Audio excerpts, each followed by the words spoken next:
विरोधी विरोधी आणि सत्ताधारीच्या तुलनेमुळं तो निधी मला त्या शेतकऱ्याला देता येत नव्हता. हा मागासलेपणाचा डाग ह्या जिल्ह्यावरचा पुसून काढावा ह्या अपेक्षेतनं मी करतोय. आपण बघा, आज शहरात एक तरी उद्यान आहे का आपल्या लहान लेकराला जर कुठे घेऊन जायचं म्हटलं तर आज ती उद्यानं त्या ठिकाणी होण्यासाठी निधी मिळाला आहे. शिवसेना प्रवेशानंतर खासदार ओमराजे निंबाळकर आता मतदारसंघात आलेले आहेत. मतदारसंघात येण्यापूर्वी त्यांचा देवदर्शन दौरा झालाय आणि आजचं विशेष आहे, आज उद्धव ठाकरेंची सभा आज ओमराजे निंबाळकरांच्या मतदारसंघात होतीये. स्वतः ओमराजे आपल्यासोबत आहेत. आज उद्धव ठाकरेंची सभा आपल्या मतदारसंघात होतीये. कसं पाहताय सभेकडे?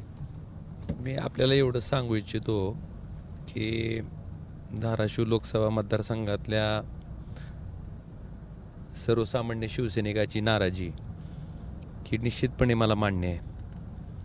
पण त्या सगळ्यांना मला एक आवाहन करायचं आहे की एवढा विश्वास निश्चितपणे ठेवा की हा जो काही निर्णय आहे तुम्ही वैयक्तिक स्वार्थासाठी माझ्या पदासाठी घेतलेला नसून धाराशिव लोकसभा मतदारसंघाच्या भविष्यासाठी घेतलेला हा निर्णय आहे.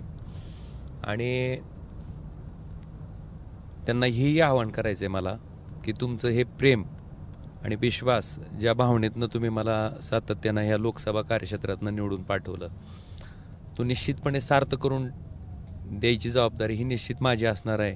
तुमचं प्रेम आणि विश्वास मी कधीही सर्वसामान्य माणसाचं तुटू देणार नाही.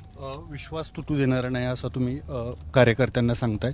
मात्र दुसरीकडे तुमचे मित्र आमदार कैलास पाटील म्हणतात की ओमराजे आणखी मनानं तिकडे गेलेले नाही आहेत, ते अजूनही मनानं ठाकरेंसोबतच आहे. एक लक्षात घ्या की आता ह्याच्यावर आपण राजकीय भाष्य करत बसण्यापेक्षा आपण जी वस्तुस्थिती ह्या मतदारसंघातली मला तुमच्या सगळ्याच्या माध्यमातून लोकांच्याही समोर आणायची की शेतकरी माझ्याकडं एका ट्रान्सफॉर्मरसाठी 2023पासनं 24पासनं इस्टिमेट तयार करून आणतात.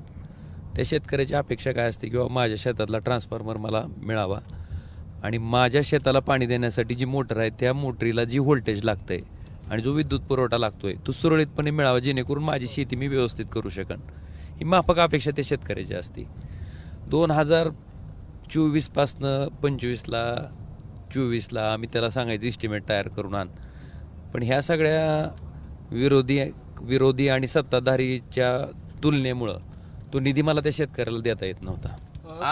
आज मला आपल्याला सांगायचंय की त्या शेतकऱ्याचा ट्रान्सफॉर्मर जर मी करू शकत नसेल तर ही हातबालता नाही का? केवळ मी विरोधात आहे म्हणून त्या शेतकऱ्याच्या ट्रान्सफॉर्मरसाठी निधी देऊ शकत नाही हा त्याच्यावरचा अन्याय नाही का? मला वाटतंय हा एक फक्त उदाहरण मी सांगतोय. हे उदाहरण तुम्ही हे सातत्यानं देत आहात. मात्र विरोधात तुम्ही काही पहिल्यांदा नाही येत, गेली 5 वर्ष पण विरोधातच होतात. मग असा कुठला ट्रिगर पॉईंट आला की तुम्हाला वाटलं नाही आता आपण सत्तेतच जायला पाहिजे, सत्तेत गेल्याशिवाय आपलं होणारच नाही? निश्चितपणे मी विरोधात होतो, विरोधात मी राहिलो, विरोधात मी अनेक निवडणुका लढवल्या, त्याच्यात होणारी कुचंबणाही मी सहन केली. आपण आत्ताच्या स्थानिक स्वराज्य संस्थेच्या निवडणुका जर बघितल्या तर उमरगा तालुका आहे, लोहारा तालुका आहे. उमरगा तालुक्यातलंच उदाहरण सांगतो. आम्ही सगळेजण निष्ठावंत सैनिक मशाल चिन्हावर निवडणूक लढवत होतो. आमचा एकही जिल्हा परिषद सदस्य निवडून यायची आमची लायकी नाही का? आमचा एकही नगरसेवक निवडून यायची आमच्या पक्षाची लायकी नाही का? बरं, मी काम करत नाही असं सांगावं लोकांनी किंवा ओमराजे उपलब्ध नसते, ओमराजेने आमचं काम केलं नाही, ओमराजे लोकांच्या कामासाठी पडत नाही, असं जर असेल तर मान्य केलं असतं मी. पण ह्याच्यापैकी कुठलीच गोष्ट नाही. लोक सगळंच मान्य करतात आणि लोकच म्हणतात की तुमच्याकडे सत्ता नाही, मग तुम्हाला तुमचा पंचायत समिती मेंबर, तुमचा नगरसेवक निवडून देऊन काय करायचं? मग लोकांचीच भावना ही असेल, इतक्या वाईट पद्धतीनं जर आमच्या कार्यकर्त्याचा त्या ठिकाणी पराभव होणार असेल, बरं हे फक्त उमरग्यापुरतं मर्यादित नाही. जनभावना म्हणून तुम्ही सत्तेत गेला. तुम्ही लोकसभा मतदारसंघातल्या सगळ्या पंचायत समितीचा निकाल घ्या, सगळ्या नगरपालिकेचा निकाल घ्या. एकही नगरपालिका, एकही पंचायत समिती आमची निवडून येऊन इतकी वाईट परिस्थिती आहे का आमची? जनभावना सत्तेच्या बाजूने म्हणून तुम्ही सत्तेत गेला. लोकांना वाटतंय की बाबा सत्तेतनं शेवटी काय मला काय म्हणायचंय, त्या शेतकऱ्याला त्याच्या शेतातला ट्रान्सफॉर्मर पडलेला आहे, ती करून दे ना माझं. आज तुम्ही बघितलं असेल धाराशिवच्या आठवडी बाजाराचा निधी 2022 पासून स्थगित होता. आज 8 कोटी रुपये त्या आठवडी बाजारासाठी मिळणार आहेत. काय अवस्थेत आपला आठवडी बाजार भरतो धाराशिवचा, आपण एकदा बघा, जाऊन चित्रीकरण करा त्याचं.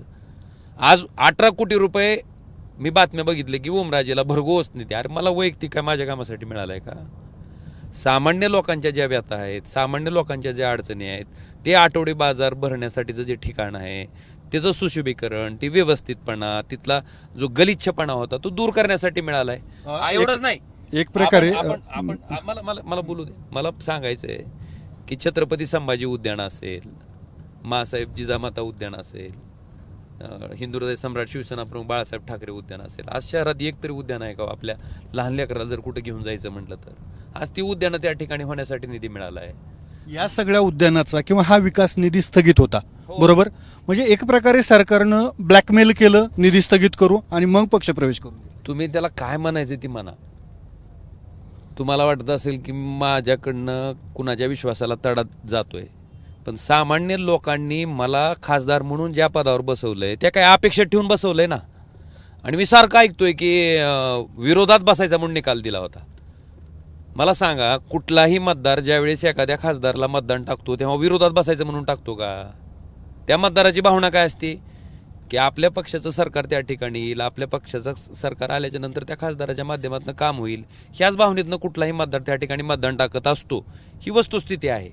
आज आपण जर बघितलं तर मग धाराशिव लोकसभा मतदारसंघातल्या लोकांचं जे काम होणं अपेक्षित आहे, आपण बघितलं असेल नगरपालिकेच्या पूर्वी शहरातली अनेक रस्त्याची कामं त्या ठिकाणी थांबली गेली होती. हा विकास निधीची स्थगिती, एकमेकाचं कुडगोरी सुरू आहे. मात्र ओमराजेंबद्दल नाराजी काय? तर 2000 पहिलं बंड जे झालं त्यावेळेस तुम्ही ठाकरेंसोबत कायम राहिलात आणि तुम्ही प्रचंड टीका केली फुटून जाणाऱ्यांवर.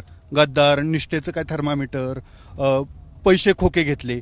मग आता ओमराजे खोके घेऊन गेले हे म्हटलं तर त्याला काय म्हणाल तुम्ही? मी खोके घेऊन गेलो ह्याच्यावर लोकांचा विश्वास बसेल का? जर खोके घेऊन जायचे असते तर मग 22 ते 26 4 वर्ष घातले असते का बाबतीत? साधा विषय आहे ना. ज्या माणसाला तुम्हाला वाटत असेल की पैसा ही प्राथमिकता आहे, पद ही प्राथमिकता आहे, तर मग 22 ते 24 4 वर्ष माझं नुकसान का करून घेतलं असतं मी? इतका साधा प्रश्न आहे माझं. ज्यांना कोणाला टीका करायची त्यांना. आणि दुसरा विषय, तुम्ही वारंवार सारखं सांगताय की मंत्रिपदासाठी ओमराजे गेला. मी आज तुमच्या पुढं जाहीररित्या सांगतो की मी कुठल्याही मंत्रिपदाची आठ ठेवून आलेलो नाही. मला फक्त अपेक्षा इतकीच आहे की माझ्या धाराशिव लोकसभा मतदारसंघावरचा जो मागासलेपणाचा शिक्का आहे तो पुसून काढण्यासाठी जी कामं म्हणून मला करणं गरजेचं आहे त्या कामासाठी केंद्र सरकारनं आणि राज्य सरकारनं त्या ठिकाणी मला मदत करावी एवढी माफक अपेक्षा आहे. आणि हा मागासलेपणाचा डाग ह्या जिल्ह्यावरचा पुसून काढावा ह्या अपेक्षेतनं मी करतोय. आपण बघा, तुम्ही जाण्याच्या ह्याच्यामध्ये आणखी एक टीका होती, संजय राऊत करताय भावाचा काहीतरी बँक घोटाळा याच्यामधनं वाचवण्यासाठी तुम्ही गेलात.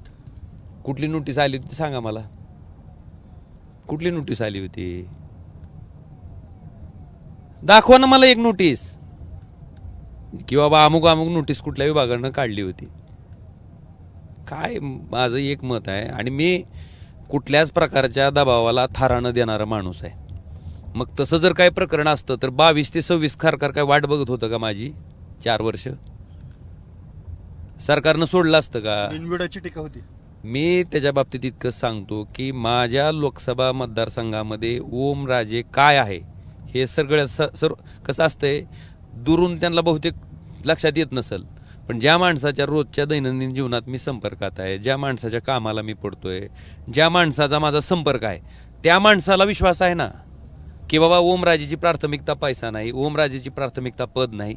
मी आताही सांगितलं, कोणी एखादा म्हणला असता मला मंत्रिपदच द्या म्हणून, नाही माझी प्राथमिकता ती. मला दिलं तरी नको आहे.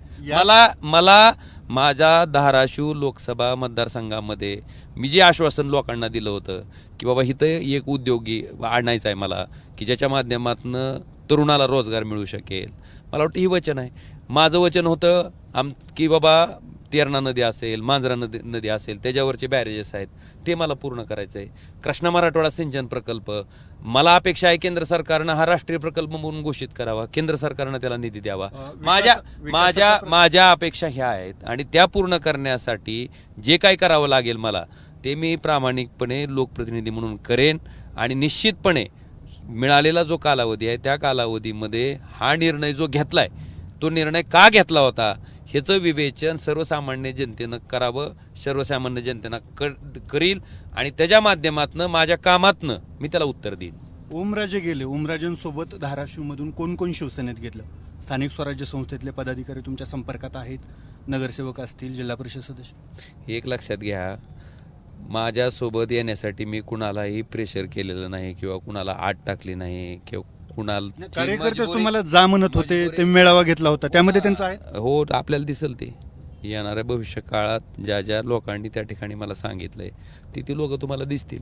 आणि मी असं म्हणणारा कार्यकर्ता आहे की ह्याचं आकलन आपण निवडणुकीतनं करणं अपेक्षित आहे, ज्यावेळेस पुढच्या निवडणुका होत्या. कारण एक माणूस मतदान टाकत नसतो, 22-23 लाख लोकांचा मतदारसंघ आहे, त्याच्यातनं प्रचंड प्रमाणात त्या ठिकाणी आपण जर बघितलं तर लाखो लोक मतं टाकत असतात.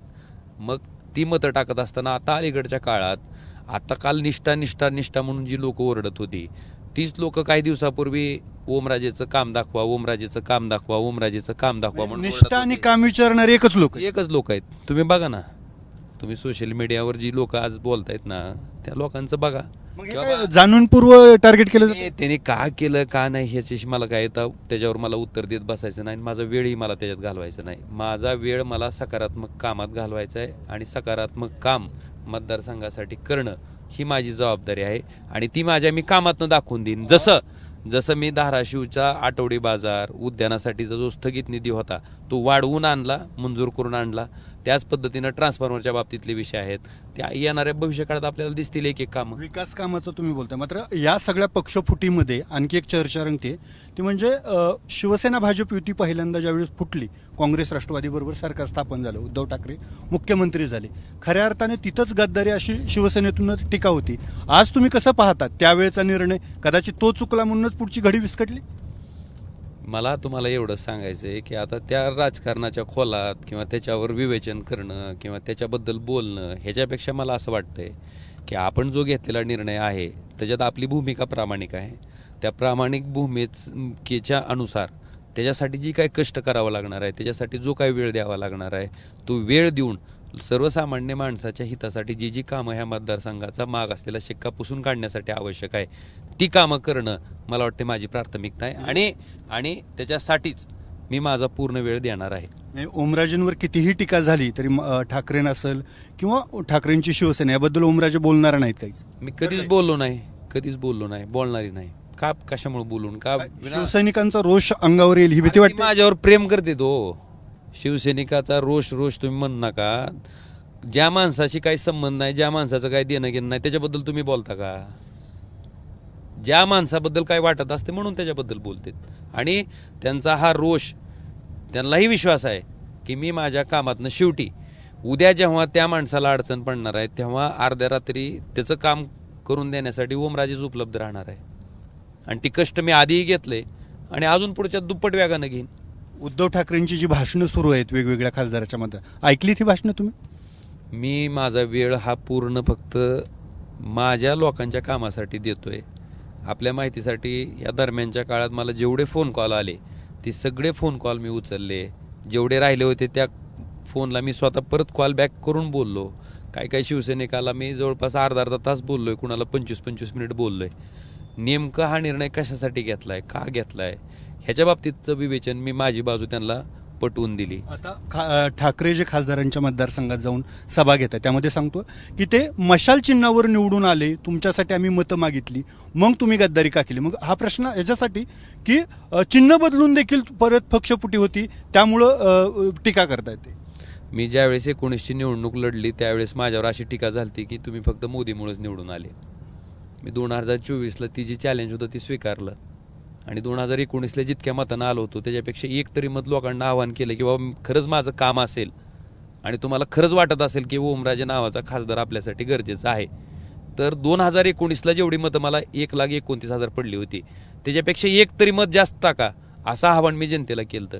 आणि लोकांनी, जनतेनं 3,29,846 इतकी मतं दिलेत.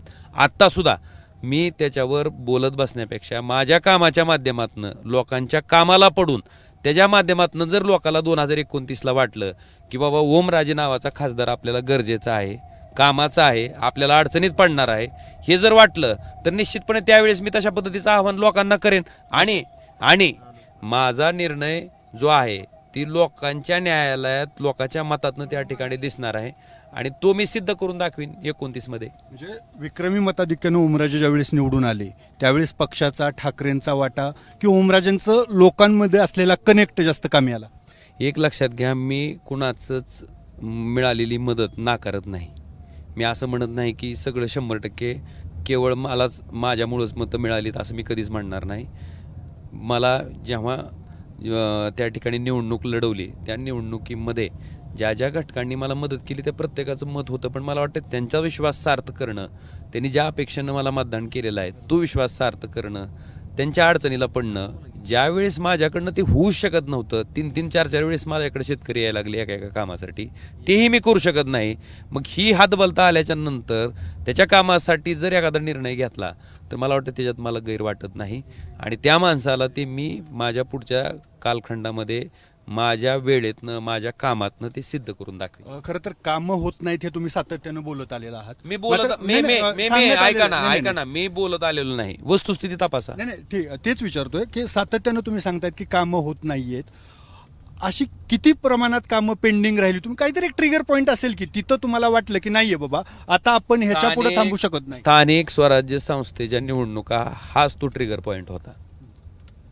कारण मी असेल, आमचे सगळे आमदार असतील, अतिशय प्रामाणिकपणे लोकांसाठी वेळ देऊन काम करत होते आणि अशा परिस्थितीमध्ये आम्ही नगरपालिकेसाठी, पंचायत समितीसाठी, जिल्हा परिषदेसाठी जे उमेदवार उभा केले त्या उमेदवाराचा इतका दारुण पद्धतीनं पराभव होणं मला वाटतं ही निश्चितपणे जिवारी लागणार आहे. मी जनतेला कायमस्वरूपी म्हणलं ना की बाबा आम्ही तुम्हाला वेळ देत होतो, आमची लोक काम करत होते, आमची लोक निष्ठावंत होते, मग त्यांचा पराभव का केला जनतेनं? जनतेचंच म्हणणं आहे की बाबा सत्तेत गेल्याशिवाय तुम्ही काम करू शकत नाहीत किंवा तुम्ही काम करायच्या लायकीचे नाहीत. मग तो संदेश मानून मी हा निर्णय घेतला. आता तुम्ही जे बंडखोरी केली ह्याची कुठंतरी आता जिल्ह्याचं म्हणून भाई उद्धवराव पाटील यांच्याशी तुलना होती की म्हणजे मुख्यमंत्री पदही नाकारणारे भाई उद्धवराव आणि आता सत्तेसाठी जाणारे ओमराजे, या भाई उद्धवरावांचा उल्लेख तुमच्याही भाषणातून व्हायचा. साहेब, आता आपण जर जुनी पुरातन काळातली उदाहरणं जर काढली आणि त्या पद्धतीनं जर आपण आज वागायचं ठरलं तर खरंच चांगलं काम करणारा, सगळी तत्व पाळणारा, प्रामाणिकपणे काम करणारा माणूस टिकल का इथं? आम्ही सगळेच त्यांचेच आचरण आम्ही आजपर्यंत केलं ना. आमचं काय फळ त्याचं? आम्हाला फळ काय त्याचं? एकही पंचायत समिती नाही. आम्हाला काय फळ त्याचं? एकही नगरपालिका नाही. आज सोमनाथ आप्पासारखा माणूस विचारा तुम्ही धाराशिवमध्ये की हा बिनकामाचा होता म्हणून सांगावं लोकांनी, मान्य करेन मी त्याचा पराभव, ती 3ऱ्या क्रमांकाला जाऊन. माझं एक त्याच्या बाबतीतलं मत असं आहे की ही कलियुग आहे. त्याच्या पुढे जाऊन म्हणतो मी मला न्याय घेऊ शकत नाही, माझ्या कुटुंबाला मला न्याय देता येत नाही. ह्याच्यापेक्षा काय दुर्दैव असतंय? काय दुर्दैव ह्याच्यापेक्षा? मग कुठं मी माझी प्रतिमा सांभाळत बसू? बरं कशासाठी आलोय मी? प्रतिमा सांभाळायला आलोय का राजकारणातलं कुठलं पद मिळवण्यासाठी आलोय? साधं शुल्य गोष्ट, माझ्या वडिलांच्या हत्येच्या केसच्या बाबतीत जर मला न्याय मिळू शकत नसेल, ह्याच्यापेक्षा काय दुर्दैव असतंय दुसरं? केसचा विषय निघाला. राणा पाटील कुटुंबाकडनं तुमचं स्वागत केलं जाते महायुतीमध्ये. अर्चना पाटील म्हणतात की आम्ही प्रचारही करू ओमराजेंचा. ती इतकी विचित्र माणसं आहेत. मी पहिल्या दिवशी जाहीर केलंय त्या कुटुंबाचं एक मतही मला नको, एक मतही मला नको. मी सक्षम आहे. कैलासवासी पवनराजे निंबाळकर साहेबांना मांडणारी जी माणसं आहेत, जी सर्वसामान्य माणसं आहेत, ज्यांनी मला आजपर्यंत तळहाताच्या फोडाप्रमाणे जपलंय, ती लोक माझ्यासाठी समर्थ आहेत. तेवढी लोक मला पुरेशी आहेत. उद्धव ठाकरेची आता परभणीतली सभा सुरू आहे. त्यांनी प्रश्न उपस्थित केला की आपण निवडून दिलेली गाढवं म्हणलं खरं तर खासदारांना, त्यांनी प्रायव्हेट विमानानं फिरतात ही गाढवं, पैसा कुठून आला? शेतकऱ्यांचे प्रश्नही आहे.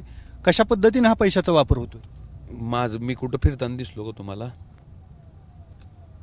दिसलो का मी कुठं फिरताना? मी दिसलो असेल तर विचारा. सहकारी तुमच्याबद्दल ते केलं, तुमच्या सहकार्याबद्दल बोललेत, त्यांच्याबद्दल त्यांनी उत्तर द्यावं. ज्याच्याबद्दल बोललेत मी का म्हणून उत्तर देऊ त्यांचं? आता पुढचं आजची सभा आहे, यापुढं ओमराजेंचा प्लॅन काय आहे मतदारसंघाचा किंवा हे कशा पद्धतीने काम बांधणी करणार? माझा 24 तास मधला एकच अजेंडा आहे की पूर्ण वेळ सामान्य माणसासाठी देणं, त्याचं पडेल ते काम करणं. तिथं मी विरोधक, सत्ताधारी किंवा हा माझ्या पक्षाचा, तो माझ्या पक्षाचा नाही, मी असलं कधी तुलना केलेली नाही. प्रत्येक येणारा काम सांगणारा माणूस हा माझ्याकडे आलाय, माझ्यासाठी आलाय आणि त्याचं काम करणं ही माझी जबाबदारी आहे, ह्या भावनेतनं मी काम करत आलोय. लोकांनी ते बघितलंय. काल आल्यापासूनही मी तेच करतोय, रात्रीपासनं आज सकाळी उठल्यापासूनही तेच करतोय. आणि आता पण तेच करण्यासाठी ज्या पद्धतीनं माझा आठवड्यातलं 2 दिवस 3 दिवस जनता दरबार असतो, त्याच पद्धतीनं जी कामं लोकांची पक्ष बदलल्यानंतरचा आजचा जो पहिला जनता दरबार. अहो लक्षात घ्या, पक्ष, राजकारण, सत्ता ह्या गोष्टी कुणासाठी आहेत? त्या माणसासाठी मला बसवलंय ना इथं. मग त्या माणसासाठी सत्तेचा वापर, त्या माणसासाठी जर वापर मी करत असेल तर काय चूक आहे माझं? मी करतोय. तर हे होते खासदार ओमराजे निंबाळकर. आपण कुठल्याही पदासाठी, मंत्रिपदासाठी नाही तर लोकांसाठी आपण पक्षप्रवेश केलेला आहे आणि लोकांची कामं होत नव्हती त्यामुळंच आपण हा प्रवेश केलेला आहे. आणि दुसरं, पाटील कुटुंबाबद्दल मात्र त्यांनी स्पष्ट भूमिका व्यक्त केली की त्यांचं मला एकही मत नको, माझी लोक सक्षम आहेत. अप्पासाहेब शेळके, एबीपी माझा, धाराशिव. एबीपी माझा, उघडा डोळे बघा नीट.